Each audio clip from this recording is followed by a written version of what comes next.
Welcome to Karigor Kahini, where we explore the rich cultural heritage of Assam through stories, traditions, and the people who keep them alive.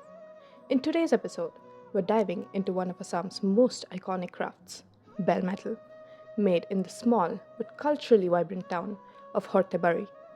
For centuries, Assamese households have beautifully handcrafted bell metal utensils, bowls, plates, pots, not just for daily use, but also during festivals, religious ceremonies, and weddings. It's more than just metal, it's tradition passed down from one generation to the next. The artisans of Hortabari have been shaping this alloy of copper and tin by hand for generations, keeping the craft alive despite the rise of factory made alternatives. So stick around, we're about to uncover the fascinating story behind this timeless tradition and why it still matters today. Bare metal is a type of brass with a higher tin content, typically made up of 78% copper and 22% tin. This alloy is known for being strong, durable, and producing a bright, clear sound, which makes it ideal for crafting items such as plates, bowls, cymbals, and bells used in temples. Its unique composition also provides excellent resonance and resistance to corrosion, making it a preferred material for musical instruments, traditional ceremonial objects, as well as utensils for daily use. What makes bell metal special isn't just its sound or look, it's the tradition behind it. Many Assamese households still use bell metal utensils every day. The items made from it are also used in weddings, festivals, and religious rituals on a regular basis. Bell metal is a living part of Assamese culture that blends art, utility, and heritage in a very unique way. Let's take a moment to talk about Hortebari, a small town tucked away in the easternmost corner of the Barpeta district in western Assam. Known as the bell metal town of Assam, Hortebari is one of the few places in India where traditional bell metal craftsmanship is still thriving on such a large scale. This town has been home to generations of artisans who have dedicated their lives to this unique craft. Today, around 4,000 people in Hortabari work as full-time craftsmen, with bell metal production being most of their main source of income. In fact, Hortabari alone employs nearly 40% of all bell metal workers across Assam and houses 91 brass and bell metal producers.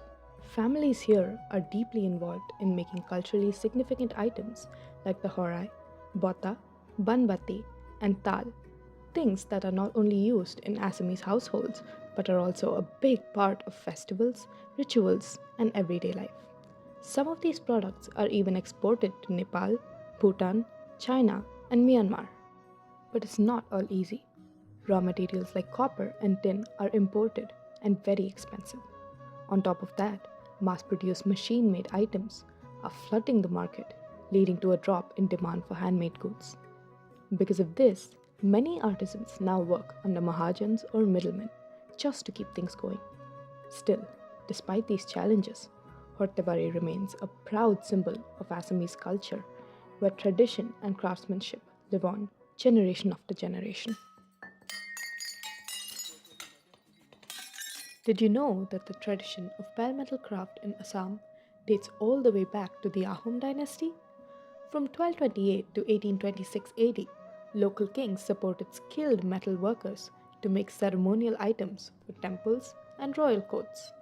There's even a story about Raja Bhaskar Varman of ancient Kamarupa gifting bell metal items from Hortebari to King Harshavardhan as a sign of friendship. Hortebari in Borpeta district became Assam's bell metal hub thanks to the Kahor community. One of the earliest pioneers was Kohiram Das, who opened a popular shop there. A lesser known but inspiring figure is Pushparam Kuhar, a freedom fighter who made utensils for inmates while in prison during the British rule. His creations were later called jail kahi. The process hasn't changed much. Copper and tin are melted in small furnaces, poured into molds, then shaped by hand. Families often recycle old items to make new ones. Borpeta itself has a rich history, from ancient dynasties to today. It became a spiritual center and later played a major role in the freedom movement. Even Gandhi and Nehru visited in the 1930s. Today, the echo of hammers in Hortabari's lanes keep this incredible tradition alive, linking the past with the present through skill, sacrifice, and pride.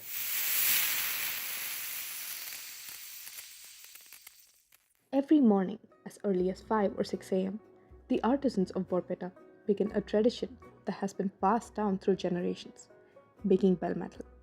To start, they either mix raw copper and tin, typically 78% copper and 22% tin, or recycle old bell metal items. The old pieces are broken into small shards using hammers, weighed out, usually in 2 kilo batches, and melted in small metal cups called muhi, placed inside furnaces. Within 10 minutes, the shards become molten metal. Using tongs, the molten mix is poured into oil molds called ankh to form a solid base. Once cooled, the metal is hammered flat and heated repeatedly. Air is blown into the furnace with a machine to boost the fire, while a team hammers the metal into shape over a flat iron stump called nyari. The result? A rough, coal-stained surface that is carefully cleaned using a chisel called chaku. The chaku is regularly sharpened on a stone. As the residue is scraped away, the beautiful bronze color emerges. Finally, machines like kumb are used to polish the piece until it shines. Some items are even carved with traditional patterns or painted with lime paste. The craft is not just about making beautiful objects. It's about creating items that play meaningful roles in everyday life and important rituals. One of the well-known bell metal artifacts is the horai, a traditional offering tray with a lid and a stand. The horai is used in religious ceremonies to honor guests and during cultural performances. It's more than just a decorative item. It symbolizes respect, hospitality, and Assamese identity. Another common artifact is the bota, a small lidded container used to offer betel nut, especially during formal or religious occasions. Offering betel nuts on a bota is a gesture of welcome and reverence, especially towards elders or guests. Tal are traditionally used in Assamese religious ritual and folk performances. Played by clashing two cymbals together, they maintain rhythm during prayers, bhajans, and community gatherings. Their sharp metallic sound is believed to purify the atmosphere, making them an essential element in both spiritual ceremonies and cultural celebrations. Bell metal is also used to make utensils like bowls, plates, and water pots. These items are often passed down through generations, not just for their durability, but because they hold sentimental and cultural value. There even is a belief that food served in bell metalware is healthier or tastes better, which shows how deeply these objects are woven into local life. So the bell metal pieces aren't just everyday tools, they're part of living tradition that reflects Assamese values, heritage, and craftsmanship, quietly present in homes, ceremonies, and festivals across the region.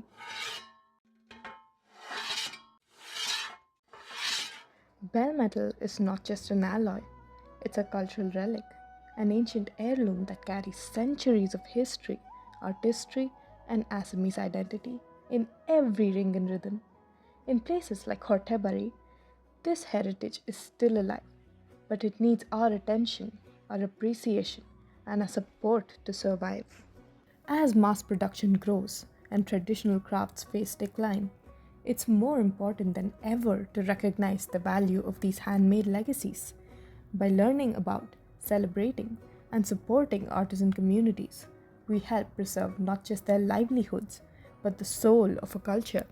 So, the next time you come across a handcrafted piece, whether it's a simple bowl, a ceremonial horai, or the sharp clash of a tal, take a moment to think about the hands that made it and the stories it holds. Support local, celebrate tradition, and keep the rhythm of heritage alive. Until next time, keep listening to Karigor Kahini.